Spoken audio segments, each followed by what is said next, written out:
दोस्तों अगर आप भी विराट कोहली, रोहित शर्मा और MS धोनी को बेहतरीन खिलाड़ी मानते हैं तो वीडियो को लाइक जरूर कीजिएगा। दोस्तों हार रहा था भारत, फिर कोहली ने धोनी की तरह DRS लेकर अपने चमत्कार से मैच को पलट कर रख दिया और इसी DRS को देखकर कैसे गंभीर भी चौंक गए।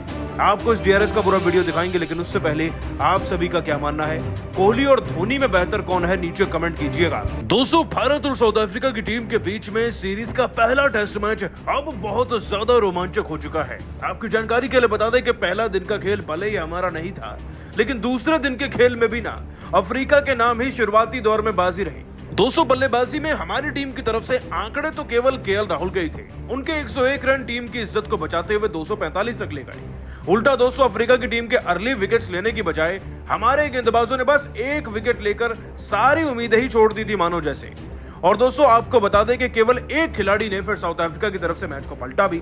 डीन एल्गर की बात करें जिन्होंने 139 रन लगाए और बाकी खिलाड़ी भी 30-32 रन तो बनाकर जा ही रहे थे। हाँ बीच में बुमराह ने जरूर कमबैक करना चाहा, लेकिन डीन एल्गर को कोई हिला नहीं पा रहा था। और दोस्तों इस बीच ना मैदान में काइल नाम के खिलाड़ी भी आ चुके थे।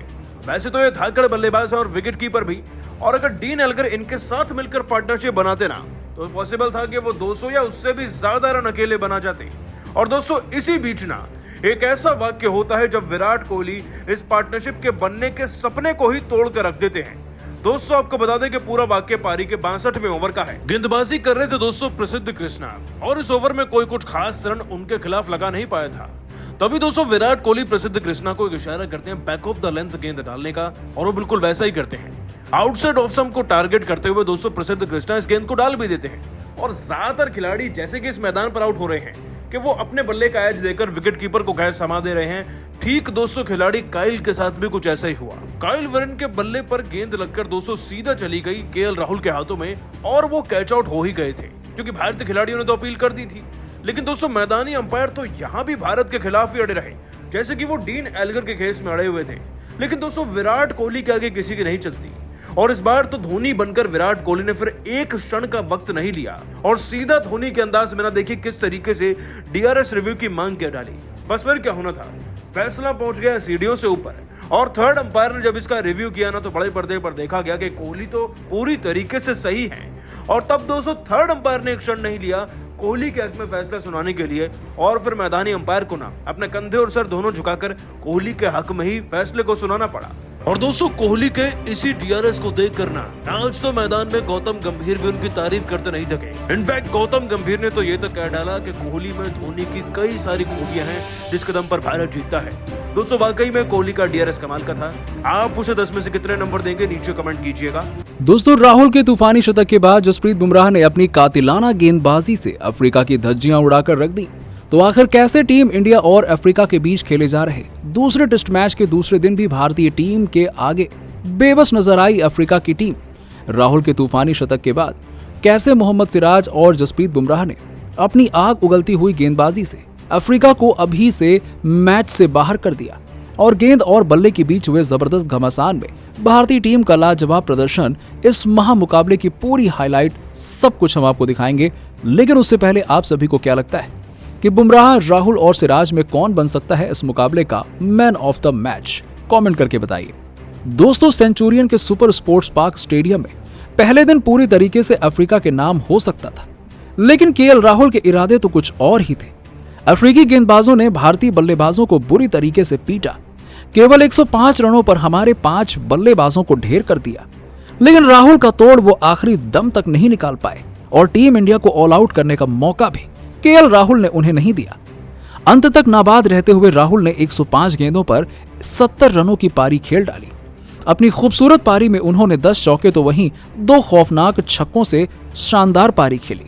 उसके दम पर ही टीम इंडिया पहले दिन का खेल खत्म होने तक 59 ओवर खेल गई, जहां हमारे स्कोर बोर्ड पर 8 विकेट के नुकसान पर 208 रन जुड़े हुए थे।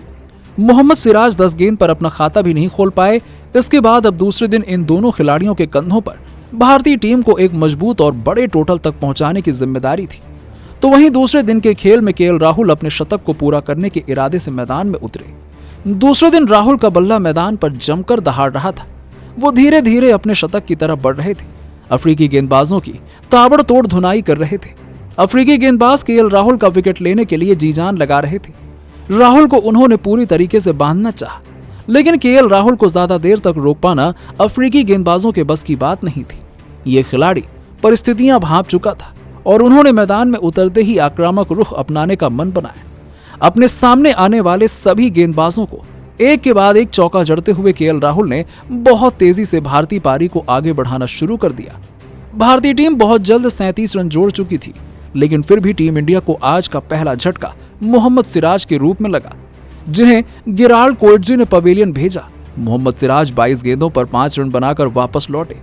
अब उनका साथ निभाने के लिए प्रसिद्ध कृष्णा आ चुके थे।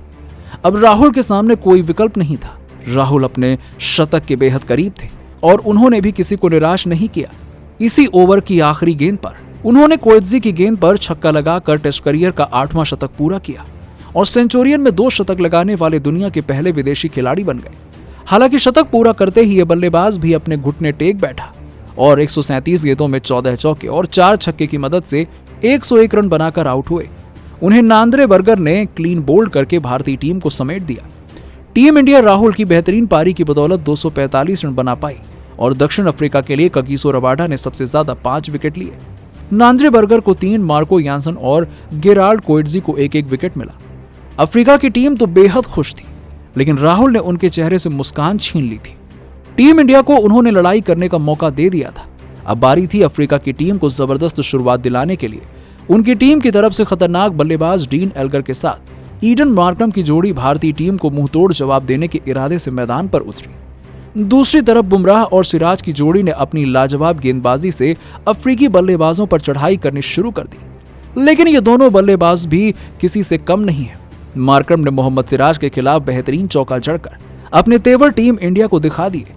वहीं पे वो रुकने का नाम नहीं ले रहे थे।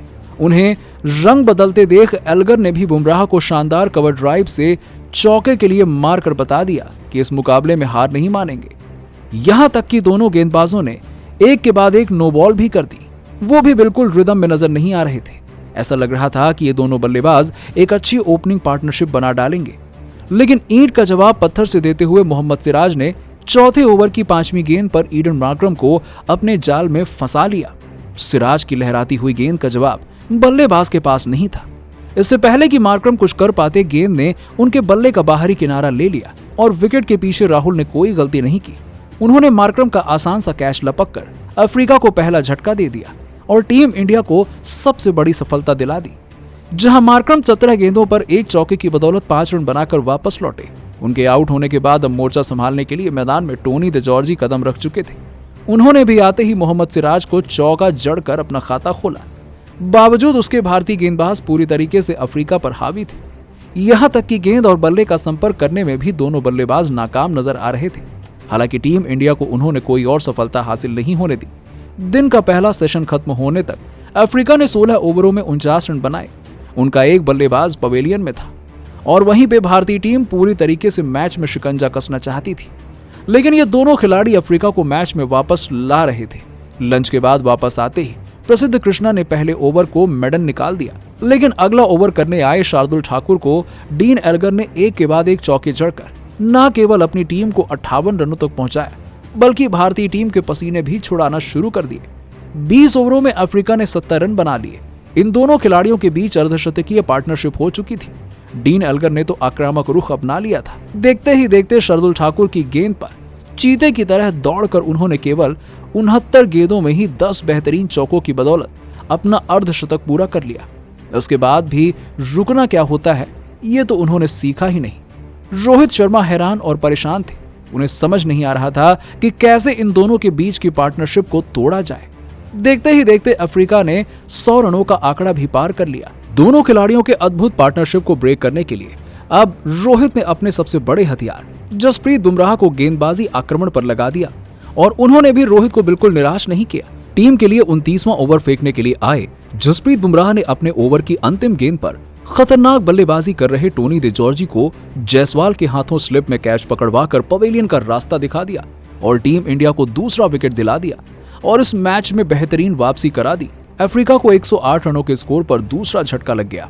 तो उनके बाद बल्लेबाजी करने उतरे कीगन पीटरसन को भी जसप्रीत बुमराह ने अपना शिकार बनाया और 31वें ओवर की दूसरी ही गेंद पर उन्होंने पीटरसन को क्लीन बोल्ड कर अफ्रीका की कमर तोड़ कर रख दी।